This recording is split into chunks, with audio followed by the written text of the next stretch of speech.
Pedro Sánchez y Begoña Gómez se han convertido en tendencia en las redes sociales debido a su viaje a Andorra. A pesar de que el día anterior se habló de este tema, sigue siendo uno de los más comentados. En el pasado, se habló mucho de personalidades como el Rubius y otros que se mudaron a Andorra, pero ahora la atención está en Sánchez y Gómez.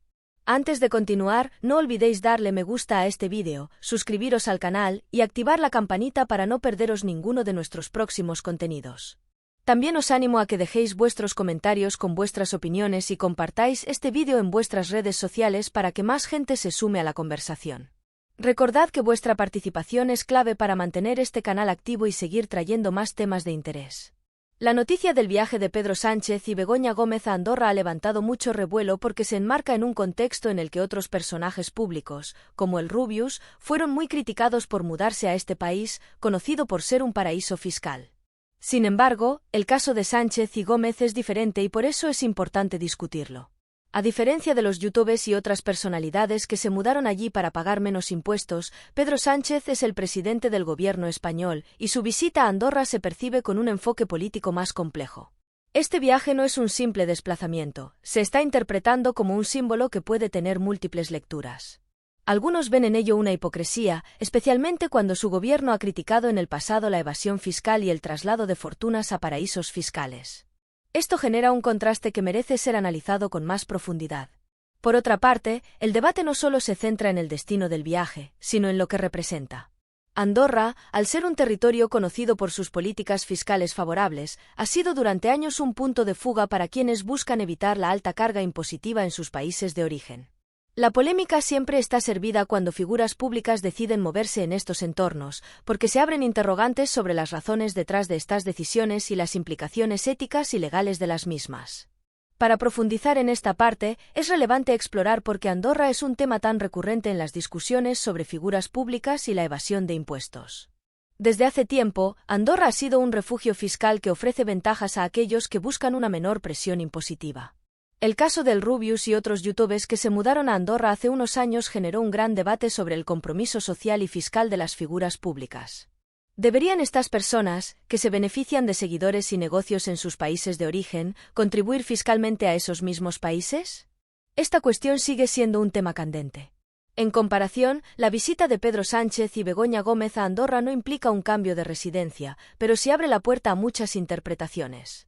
¿Por qué un líder que critica a los que se mudan a paraísos fiscales haría una visita a un lugar tan controvertido? ¿Qué mensaje se envía con esto?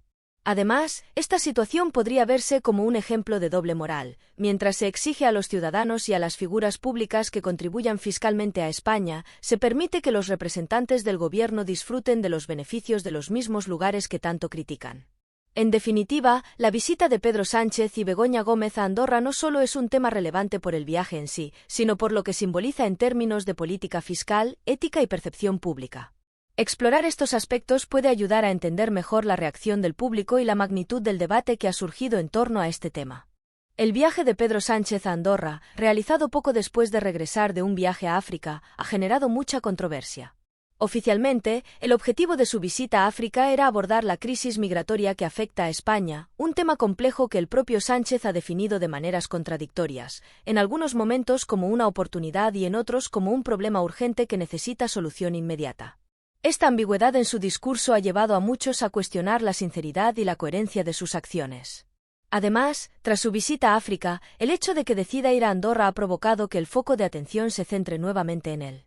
A este contexto se suma el hecho de que la gente ha comentado sobre supuestas operaciones estéticas tanto de Sánchez como de Begoña Gómez, algo que, aunque podría considerarse un asunto personal, ha suscitado un debate público. Para muchos, que figuras públicas dediquen tiempo y recursos a estos procedimientos en medio de la crisis migratoria y otros problemas nacionales puede parecer frívolo y desconectado de las preocupaciones del ciudadano común. Para profundizar en esta parte, es importante analizar cómo los ciudadanos perciben a los líderes políticos cuando realizan viajes de lujo o toman decisiones que parecen estar en contradicción con sus propias declaraciones públicas. Cuando un líder, como es el caso de Pedro Sánchez, realiza un viaje a un destino considerado un paraíso fiscal después de hablar sobre la gravedad de la crisis migratoria, se percibe una desconexión con las necesidades y preocupaciones de la población. Los líderes políticos son juzgados no solo por sus decisiones políticas, sino también por su comportamiento personal, que puede ser interpretado como un reflejo de sus verdaderas prioridades. En el caso de Sánchez, la elección de Andorra como destino tras un viaje de naturaleza más oficial en África ha levantado muchas sospechas sobre sus intenciones y prioridades. Para algunos, este tipo de viajes son vistos como muestras de privilegio y de desconexión de los problemas reales de los ciudadanos, especialmente en un momento donde el gobierno enfrenta críticas sobre la gestión de temas importantes como la economía y la inmigración. Por otro lado, los medios de comunicación y el discurso político han utilizado este viaje como un ejemplo de posibles inconsistencias en el comportamiento de los líderes. Es común que estos temas se utilicen en debates mediáticos y en campañas políticas para señalar una desconexión entre lo que se dice y lo que se hace. Este tipo de narrativa es efectiva porque apela a la indignación popular, especialmente cuando se trata de figuras públicas que están bajo un escrutinio constante. En este caso, el énfasis no solo está en el destino del viaje, sino en el contraste entre las declaraciones y acciones de Pedro Sánchez. Mientras que el gobierno al que pertenece critica a quienes eligen paraísos fiscales para evitar impuestos, la visita a Andorra por parte de Sánchez añade una capa de complejidad a este debate. El público espera coherencia de sus líderes, y cualquier señal de doble moral puede dañar gravemente la reputación de un político. Al final, este tipo de controversias reflejan una expectativa generalizada. Los ciudadanos quieren ver a sus líderes actuar de acuerdo con los principios y valores que promueven públicamente. Las críticas hacia Sánchez no son solo sobre el viaje en sí, sino sobre lo que representa en términos de confianza y transparencia. Recientemente, Nacho Cano, el famoso músico y compositor, ofreció una entrevista en la que compartió opiniones contundentes sobre Pedro Sánchez y el gobierno de España. En dicha entrevista, Cano explicó que está siendo perseguido judicialmente por haber tenido a unos jóvenes mexicanos trabajando en su residencia, lo que, según las acusaciones, podría llevarle a enfrentarse a una pena de hasta 20 años de cárcel. Para él, esta situación es un claro ejemplo de cómo las leyes en España, en muchas ocasiones, dificultan la posibilidad de hacer las cosas correctamente, incluso cuando se tiene la intención de cumplir con la ley. Nacho Cano argumenta que la legislación española es tan rígida y burocrática que muchas veces resulta imposible para las personas actuar conforme a la ley sin enfrentar trabas considerables. Este caso, en particular, pone de manifiesto las contradicciones que existen en la normativa de inmigración y empleo en España, donde los procesos legales son tan complejos y difíciles de seguir que incluso quienes intentan cumplir con ellos acaban viéndose perjudicados. Para entender mejor la situación de Nacho Cano, es necesario profundizar en el contexto legal que la rodea.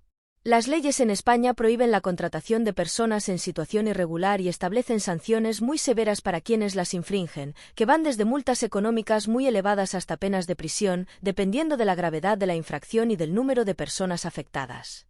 En el caso de Cano, según sus propias declaraciones, no se trataría de un caso de explotación laboral o de querer aprovecharse de los trabajadores, sino de un error o malentendido en el cumplimiento de las normativas de contratación. Sin embargo, las leyes no suelen distinguir las intenciones detrás de estos actos, lo que abre la puerta a un debate sobre la necesidad de contar con una legislación más flexible y matizada que tenga en cuenta las diferentes circunstancias de cada caso. Además, esta aplicación estricta de la ley puede tener un efecto negativo en la disposición de las personas a ayudar o contratar a inmigrantes, incluso cuando sus intenciones sean buenas. Este caso no es único, hay numerosos ejemplos de empresarios y particulares que han sido multados o enfrentan cargos por contratar a trabajadores sin la documentación adecuada, a pesar de que su intención era ofrecer un empleo digno.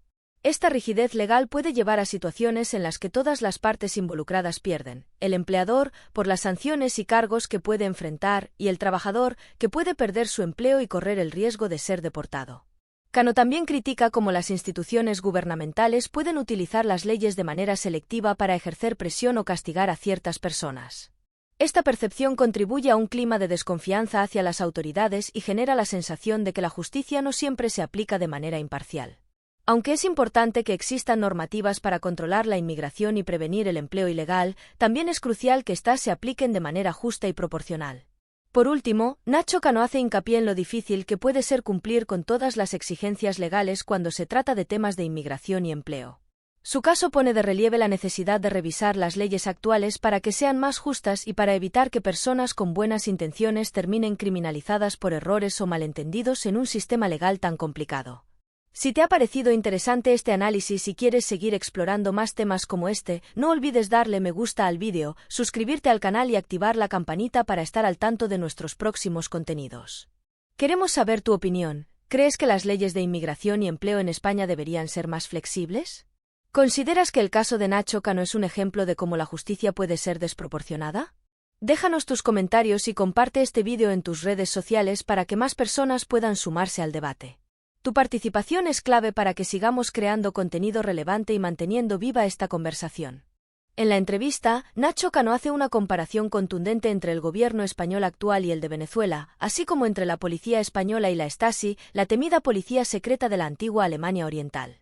Según Cano, tanto en Venezuela como bajo la Stasi, se utilizaba el miedo como una herramienta fundamental de control social y político. Lo importante es que Nacho Cano asegura que estas declaraciones no son una simple retórica ni una exageración para captar la atención, él realmente cree en estas afirmaciones.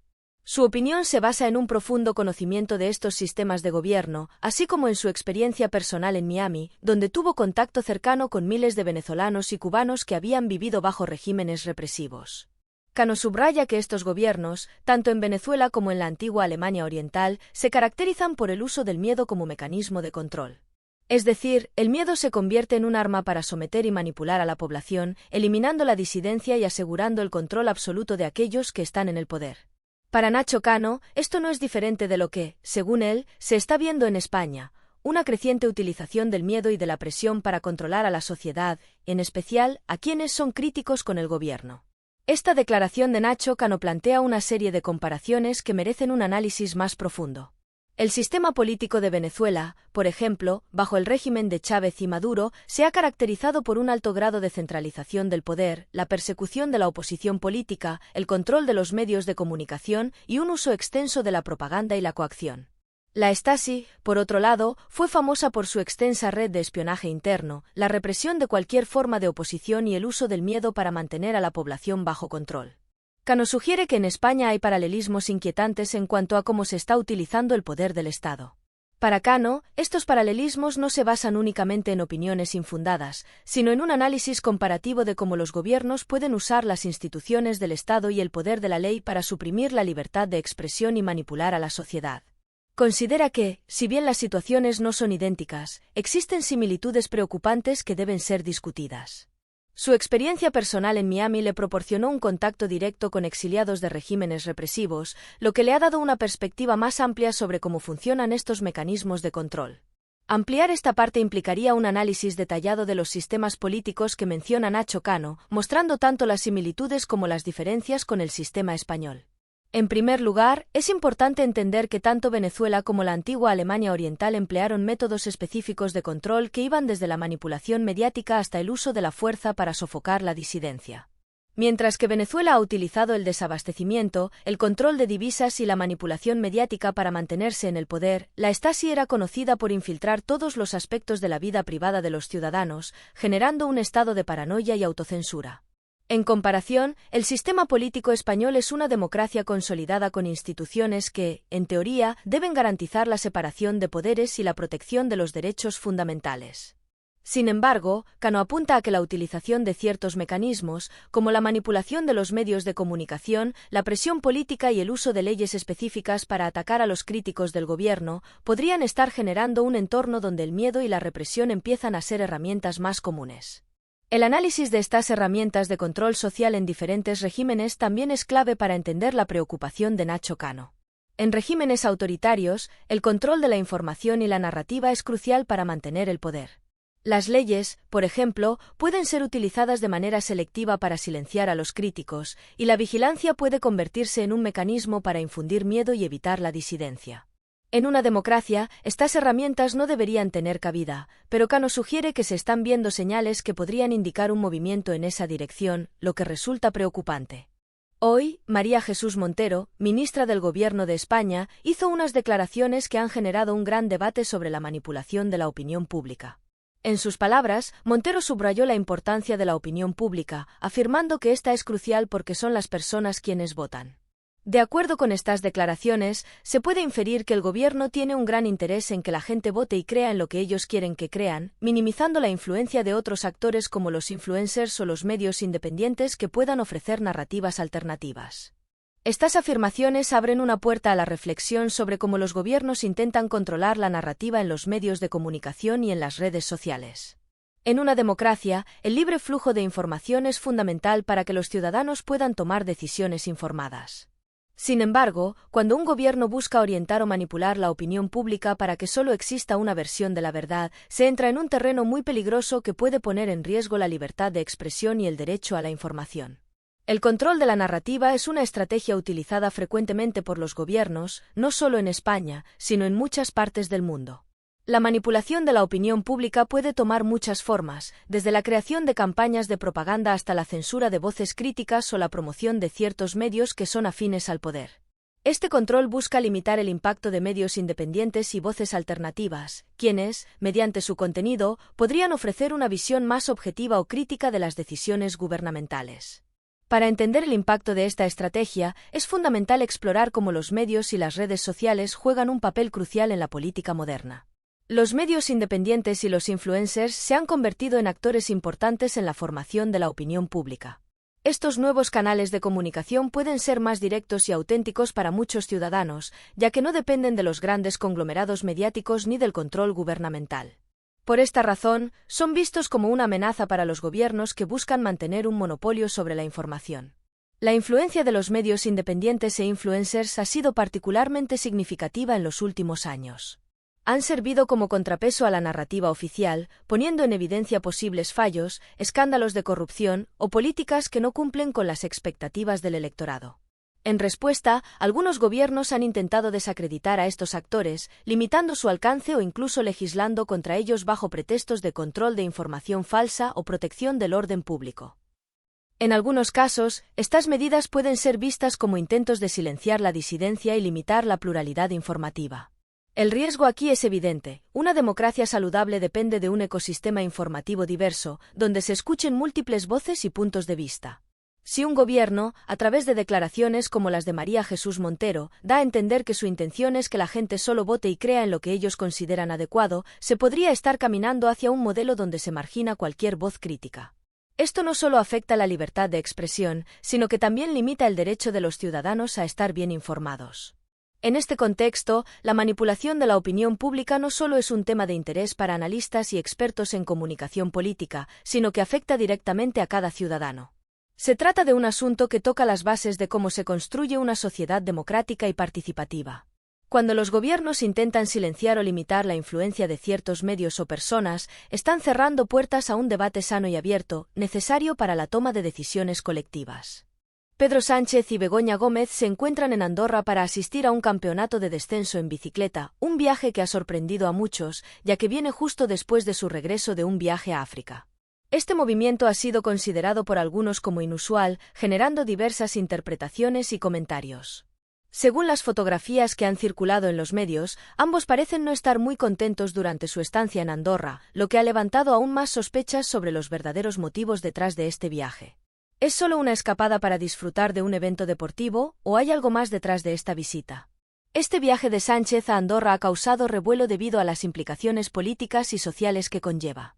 En un momento donde las decisiones y los movimientos de los líderes políticos están bajo constante escrutinio, el elegir un destino como Andorra, conocido por su estatus de paraíso fiscal, añade una capa adicional de controversia. No se trata solo del destino, sino del contexto, un viaje a África supuestamente para abordar la crisis migratoria, acto seguido, un viaje de ocio a uno de los destinos más lujosos de Europa. Para muchos, este tipo de acciones puede enviar un mensaje contradictorio y hasta insensible en un momento de tensión económica y social. El análisis de los viajes de los líderes políticos a destinos lujosos puede ofrecer una perspectiva más amplia de cómo este tipo de decisiones afecta tanto la percepción pública como la credibilidad política. En la política, la imagen es fundamental, y los viajes a destinos considerados de lujo o de evasión fiscal pueden percibirse como desconectados de las realidades que enfrentan sus ciudadanos. En tiempos de crisis económica, cuando se pide sacrificio y austeridad a la población, un viaje a un lugar como Andorra puede interpretarse como una falta de empatía o incluso como un acto de hipocresía. Existen múltiples casos similares en la historia reciente donde los viajes de líderes políticos han desencadenado controversias y debates. Por ejemplo, el caso de Boris Johnson, quien durante el confinamiento por la pandemia de COVID-19 fue visto en diferentes escapadas vacacionales, generando una oleada de críticas por su aparente insensibilidad hacia las restricciones que su propio gobierno había impuesto. O también el caso de Barack Obama, que tras dejar la presidencia fue criticado por sus vacaciones en lujosos resorts mientras el Partido Demócrata se preparaba para una intensa fase de reestructuración interna.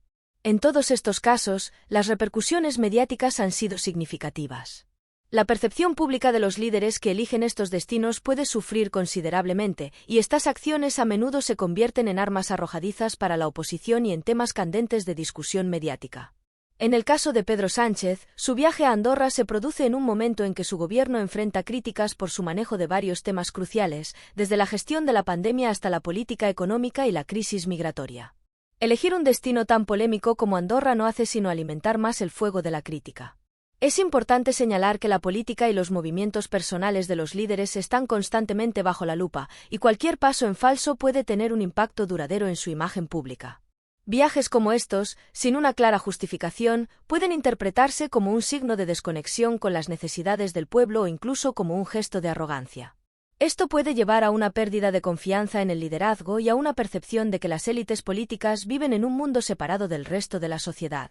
Si te ha resultado interesante este análisis sobre el viaje de Pedro Sánchez a Andorra y quieres seguir explorando más sobre cómo las decisiones de nuestros líderes afectan la política y la sociedad, te invitamos a darle me gusta al vídeo, suscribirte al canal y activar la campanita para estar al tanto de nuestros próximos contenidos. Nos gustaría saber tu opinión. ¿Crees que es adecuado que los líderes políticos elijan destinos lujosos en momentos de crisis? ¿Qué piensas del viaje de Sánchez a Andorra? Deja tus comentarios y comparte este contenido en tus redes sociales para que más personas puedan participar en esta conversación.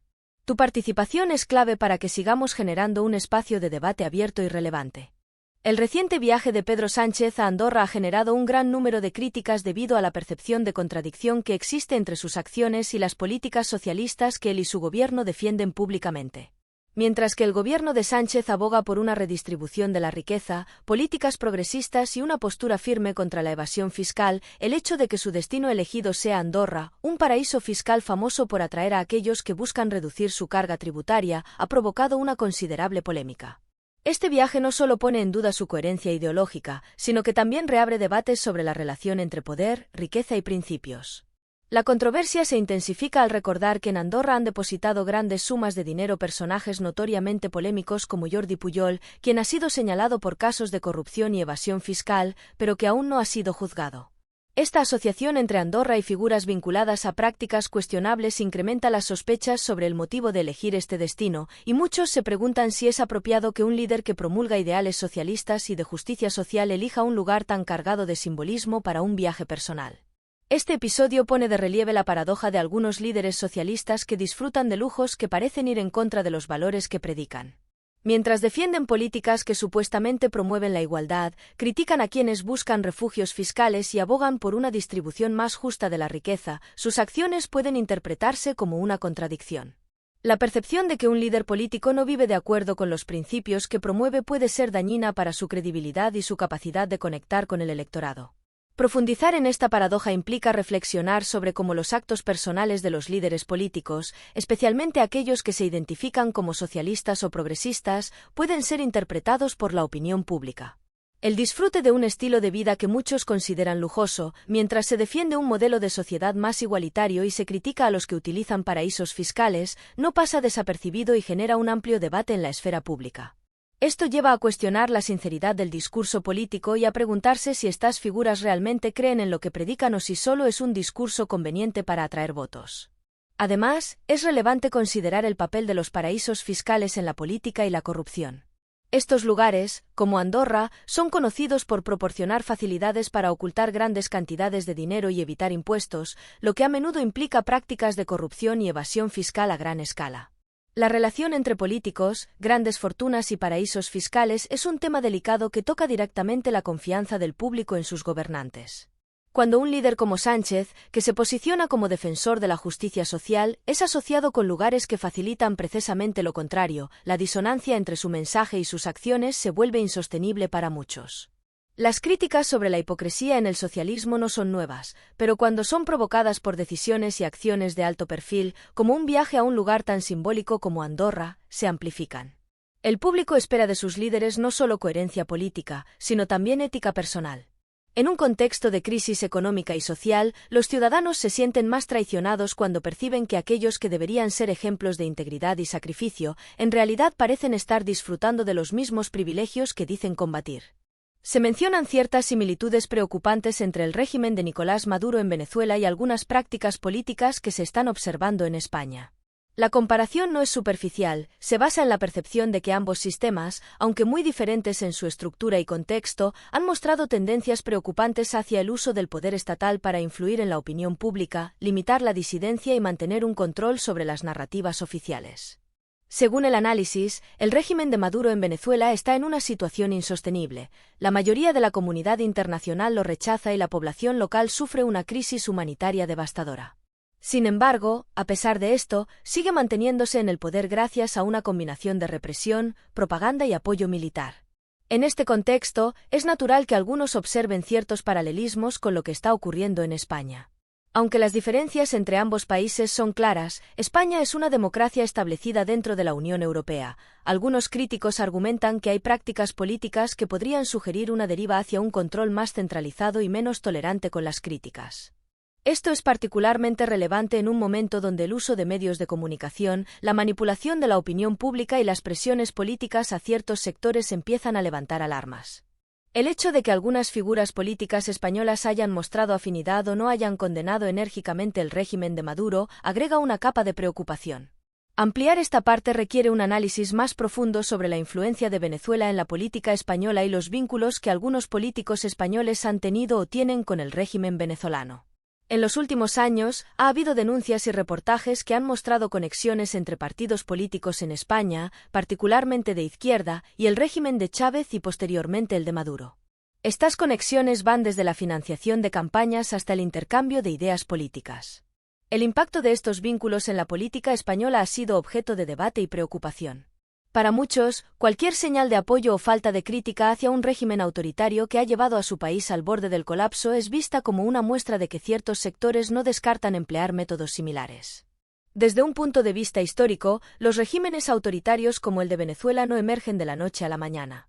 Se desarrollan a través de un proceso que incluye la erosión gradual de las instituciones democráticas, la concentración del poder en una figura o grupo, la manipulación de la ley para silenciar a la oposición y la propaganda como herramienta de control de la población. Un análisis de la situación actual en España podría llevar a la conclusión de que, aunque no se está en ese punto, ciertos pasos en esa dirección podrían estar sucediendo, y es vital que la sociedad civil, los medios de comunicación y los actores políticos estén alertas para evitar cualquier erosión de las libertades democráticas. Es importante destacar que cualquier comparación entre España y Venezuela no es para equiparar ambos sistemas como equivalentes. Sin embargo, la razón por la cual estas comparaciones se hacen es para alertar sobre las posibles direcciones que puede tomar una democracia cuando ciertos límites se cruzan. Las experiencias en América Latina, particularmente en países como Venezuela, muestran que la complacencia y la falta de vigilancia pueden llevar a situaciones donde las democracias se convierten en regímenes autoritarios. La reflexión sobre el régimen de Venezuela y sus implicaciones para España no es un ejercicio de alarmismo, sino una llamada a la precaución. Los paralelismos se mencionan para resaltar la importancia de proteger las instituciones democráticas y garantizar que el poder del gobierno sea limitado, transparente y responsable ante sus ciudadanos. Para los españoles, la historia de Venezuela debería ser un recordatorio de lo que puede suceder cuando el poder se concentra en manos de unos pocos y la democracia se convierte en una simple fachada. Se concluye reflexionando sobre el estado actual de la política en España, poniendo en evidencia cómo el país está gestionado por líderes que, en muchos casos, no parecen seguir los mismos estándares que exigen a los ciudadanos. Esta disparidad entre lo que los líderes políticos dicen y lo que realmente hacen genera una creciente desconfianza entre los ciudadanos y socava la legitimidad de las instituciones democráticas. Ejemplos como el de Irene Montero, cuyas declaraciones y acciones a veces parecen contradictorias, ilustran cómo ciertos políticos no siempre practican lo que predican. Mientras se habla de igualdad, justicia social y transparencia, algunas de sus decisiones y comportamientos parecen alejarse de estos principios. Este tipo de contradicciones es especialmente problemático porque los líderes políticos deberían ser ejemplos de integridad y coherencia. Cuando los ciudadanos perciben que aquellos que están en el poder no están sujetos a las mismas normas o que gozan de ciertos privilegios, surge un sentimiento de injusticia y frustración. Estas percepciones pueden erosionar la confianza en el sistema democrático y generar apatía o incluso desencanto hacia la política en general. Ampliar esta reflexión implica abordar la percepción de la corrupción en España, un tema que sigue siendo una preocupación central para muchos ciudadanos. A lo largo de los años, España ha enfrentado numerosos escándalos de corrupción que han involucrado a políticos de distintos partidos. Estos escándalos no solo han afectado a la imagen pública de los partidos políticos involucrados, sino que también han dañado gravemente la confianza de los ciudadanos en las instituciones públicas y en la democracia misma. La corrupción se percibe como uno de los mayores problemas que enfrenta el país, y la falta de rendición de cuentas por parte de los líderes políticos contribuye a esta percepción. El impacto de esta percepción de corrupción en la opinión pública es profundo. Cuando los ciudadanos sienten que sus líderes no son honestos o que las decisiones políticas se toman en beneficio de unos pocos en lugar del bien común, el resultado es una ciudadanía desilusionada y, en muchos casos, un aumento de la polarización política. En este ambiente, la política deja de ser un espacio para el debate constructivo y se convierte en un campo de batalla donde las acusaciones y la desconfianza predominan. La polarización puede llevar a la parálisis gubernamental, donde las reformas necesarias se ven bloqueadas por falta de consenso o voluntad política.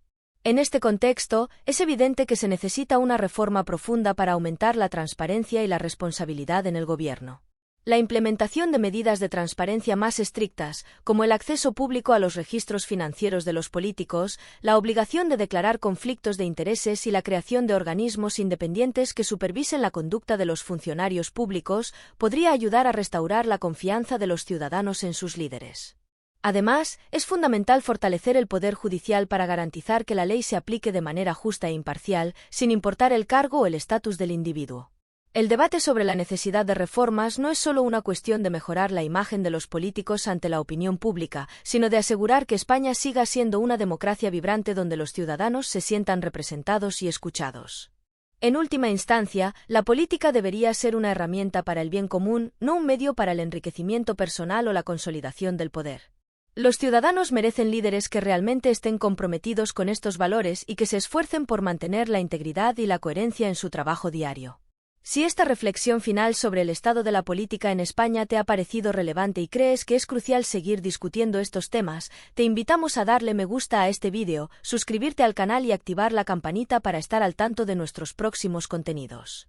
Nos gustaría conocer tu opinión. ¿Piensas que España necesita una reforma profunda para combatir la corrupción y aumentar la transparencia? ¿Qué crees que se debería hacer para que los políticos sean más responsables ante los ciudadanos? Deja tus comentarios y comparte este contenido en tus redes sociales para que más personas puedan sumarse a esta conversación tan necesaria. Tu participación es esencial para que sigamos debatiendo estos temas importantes y manteniendo este espacio de diálogo abierto y constructivo.